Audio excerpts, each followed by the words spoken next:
Անուշ Խաչատրյան, բարի լույս։ Բարի լույս։ Որքան անսովոր է Անուշ քեզ տեսնել ոչ թե խոհանոցում, այլ բազմոցի մեր առջև նստած վերջապես։ Անկեղծ ինձ համար էլ է անսովոր, մի տեսակ ուզում եմ գնամ այնտեղ կանգնեմ։ Ես դեմ չեմ, ճիշտ ասած, եթե կան ինչ-որ հավելյալ բաղադրատոմսեր, որոնք ուզում ես առաջարկես, գուցե, թե թողենք արդեն 2026-ին։ Այո, իհարկե։ Նոր շնչով, նոր մտքերով։ Այո։ Ահա, ինչպես է այսօր դու ամփոփում 2025-ը։ Ինձ համար շատ հետաքրքիր էր այս տարին, քանի որ բազմաբովանդակ եւ շատ հետաքրքիր տեսանյութեր ենք պատրաստել եւ ամենակարևորը ինչն էր։ Ինձ համար բացահայտում էր տարբեր գյուղեր եւ մարզեր այցելելով ես շատ բաներ տեսա, որ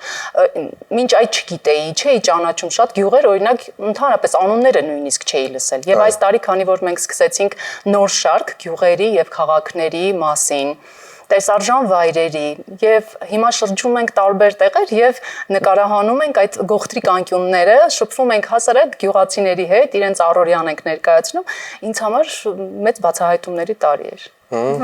Վերջերս նաև Արարատի մարզի Բուրաստան գյուղում էիք, տպավորություններն ինչպիսին են, տոնական եռուզեռ կար գյուղում։ Իհարկե, ինչպես բոլորի մոտ այս օրերին խառը իրավիճակ է, բայց ինչն էր հետաքրքիր այստեղ, ինա որ 11 հոգանոց ընտանիք էր եւ մեծից փոքր բոլորը զբաղված էին ինչ-որ աշխատանքներով, մեկը զարդարում էր տոնածառը, մյուսը արդեն դրսում խորոված էր պատրաստում, այսպես եւ շատ հետաքրքիր էր իսկապես։ Իսկ պատրաստությունների ղեկավար կար, թե բոլորը բաշխել էին հավասարաչափ գործերը։ Հիմնականում ամեն մեկն իր գործը գիտեր,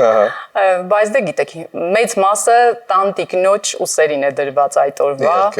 ծանրաբեռնվածությունը, այո։ Դու հասցրել ես Գրիգորյանների ընտանիքում հյուրընկալվել, հետաքրքիր է ունեն դրանք յուրահատուկ գուցե ավանդույթներ, որոնք այդպես տեսնելով մտածել ես, որ այս սրա մասին պետք է հեռուստադիտողներին պատմեմ եւ ընդգրկեմ իմ տեսանյութում։ Այո, ասեմ ավելին, նույնիսկ մտածել եմ, որ արդեն ամեն տարի ես պետք է այդպես անեմ։ Օրինակ,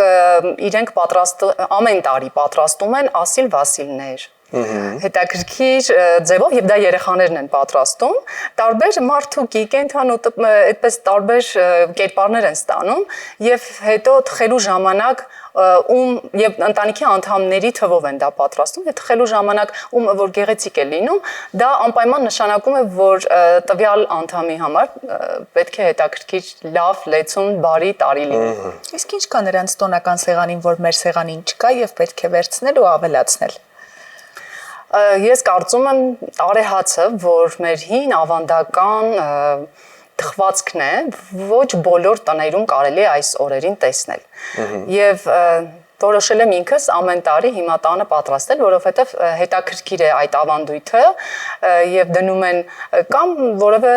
մանրադրամ կամ լոբի դնում են եւ թխում են, հետո ընտանիքի անդամների քանակով բաժանում են, ում որ ընկավ տարին հաջող կլինի։ Լավ անցնելու, այո։ Այո, եւ շատ գեղեցիկ ավանդույթ է ու հետաքրքիր է, որ տարեհացը իր խորհուրդն ունի, գեղեցիկ զարդարում են վրան, շատ հետաքրքիր էր։ Անուշ, ես առիթից օգտվելով իմ առանձնահատուկ շնորհակալությունը քեզ պիտի հայտնեմ, որովհետև այս տարի երկու եթերաշրջանների ընթացքում դու իհարկե բոլորիս մեր բոլոր հեռուստադիտողների գործընկերի, բայց մասնավորապես իմ դեպքում իհարկե արել ես ամեն բան, որպեսզի առավոտները ել ավելի համեղ լինեն։ Ես վստահ եմ, որ նույնը շարունակելու ես նաև անել 2026 թվականին ու հիմա ուզում եմ առիթից օգտվելով նաև քո մաղթանքը ասես մեր հեռուստադիտողներին։ Ես ուզում եմ շատ շփտան մարդիկ,